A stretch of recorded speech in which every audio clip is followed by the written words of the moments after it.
পুরুলিয়া জেলায় মঙ্গলপুর নামে একটি গ্রাম ছিল। গ্রামটি বেশ বড়।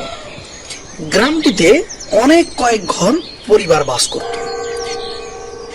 গ্রামের কিছুটা দূরেই ছিল একটি বড় জঙ্গল।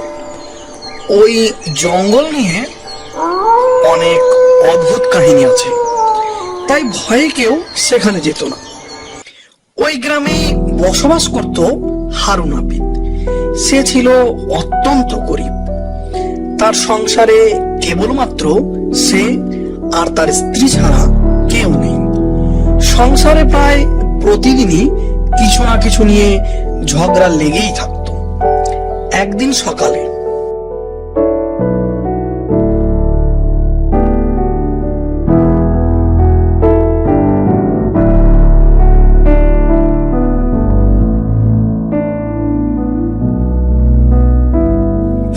দেখো লোকটার কি অবস্থা, কিভাবে পড়ে পড়ে ঘুমাচ্ছে।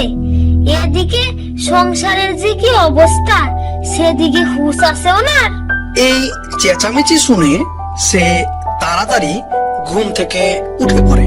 কেন, কি হইলো? একটু শান্তিতে ঘুমোতে দেবে না দেখছি।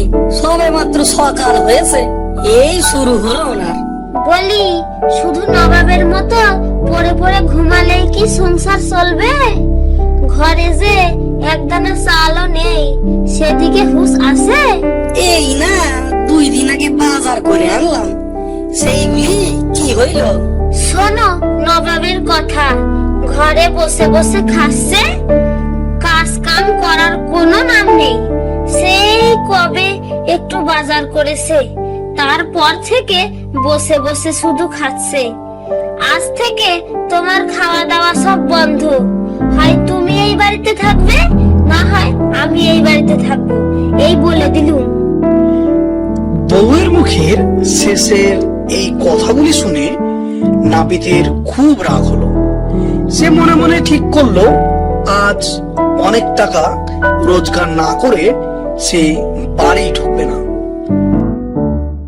এই কথা চিন্তা করে সে তার কাঁধের ঝোলাটি নিয়ে বাড়ি থেকে বেরিয়ে পড়ল।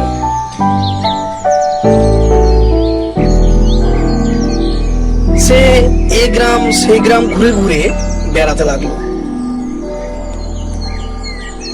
চুলদাড়ি কাটবে গো, চুলদাড়ি কাটবে, অনেক কম দামে ভালো করে কেটে দেব। আসুন আসুন, সবাই আসুন, চুলদাড়ি কাটাতে আসুন।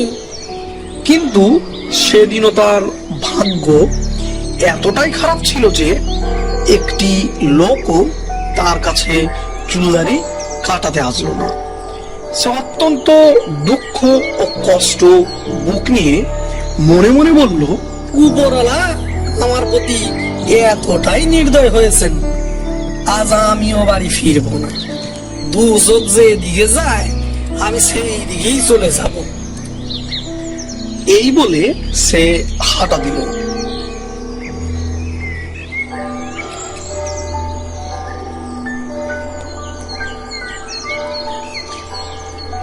এদিকে বিকেল হয়ে গেছে, আর সে যে বাড়ি থেকে অনেক দূরে অন্য গ্রামে চলে এসেছিল সেদিকে তার কোনো খেয়ালই ছিল না।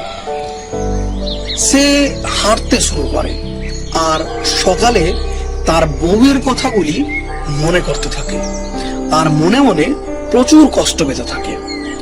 সে মনে মনে বলতে থাকে, অনেক টাকা পয়সা ইনকাম না করে আর কোনোদিন বাড়ি ফিরবো না।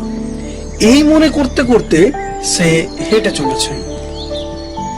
এদিকে বিকেল গড়িয়ে সন্ধ্যা হয়ে গেল, তবুও নাপিত বাড়ি ফিরছে না দেখে তার বউ বারান্দায় বসে অনেক চিন্তা করতে লাগলো। তারপর নাপিতের বউ পাড়ায় অনেকের কাছে জিজ্ঞাসা করতে লাগলো নাপিতের ব্যাপারে। ও ভাই, আজ তোমার দাদাকে দেখেছো গো কোথাও? না তো, আজ তো দেখি নাই। কেন, কোনো কিছু হয়েছে নাকি? হ্যাঁ ভাই, সকালে একটু ঝগড়া হয়েছিল, তারপর সেই যে বাড়ি থেকে বেরিয়েছে, এখনো পর্যন্ত বাড়ি ঢোকেনি।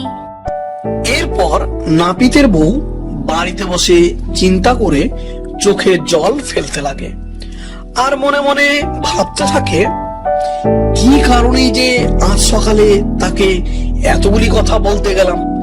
এইসব কথা চিন্তা করতে করতে কখন যেন সে ঘুমিয়ে পড়ল।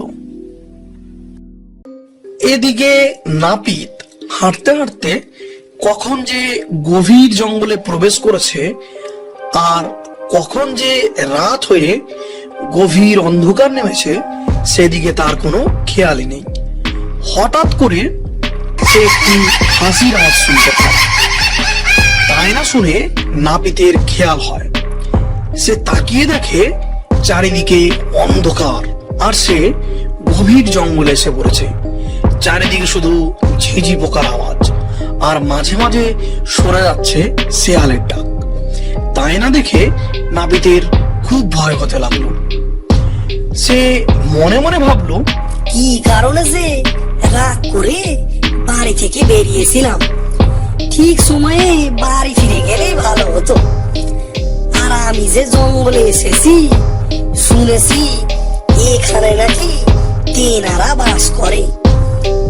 এখানে তাই ভয় কেউ আসে না। আজ প্রাণ নিয়ে বাড়ি ফিরতে পারলে হয়, আর কোনোদিনে ভুল করবো না। এমন সময় সে আবারও হাসির আওয়াজ শুনতে পেল আর অমনি নাপিত দেখলো তার সামনে একটি ভূত হাওয়ায় ভাসছে আর হাসছে। সেই ভূত দেখে নাপিত খুব ভয় পেয়ে গেল। অমনি ভূতটি বলে ওঠে, তুই এখানে? তোর মনের মধ্যে ভয় ডর কিছু নেই? যেখানে নিজেই মরতে চলে এসেছিস, আয় আয় কাছে আয়, তোর ঘাড় মটকে তোর রক্ত চুষে গায়।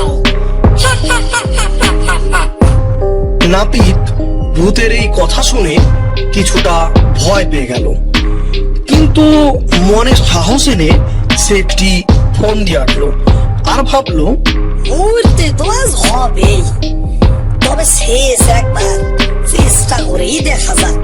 এই ভেবে সে ভূতকে বলল, আরে দাঁড়া দাঁড়া, আমার 7টা ভূত লাগবে।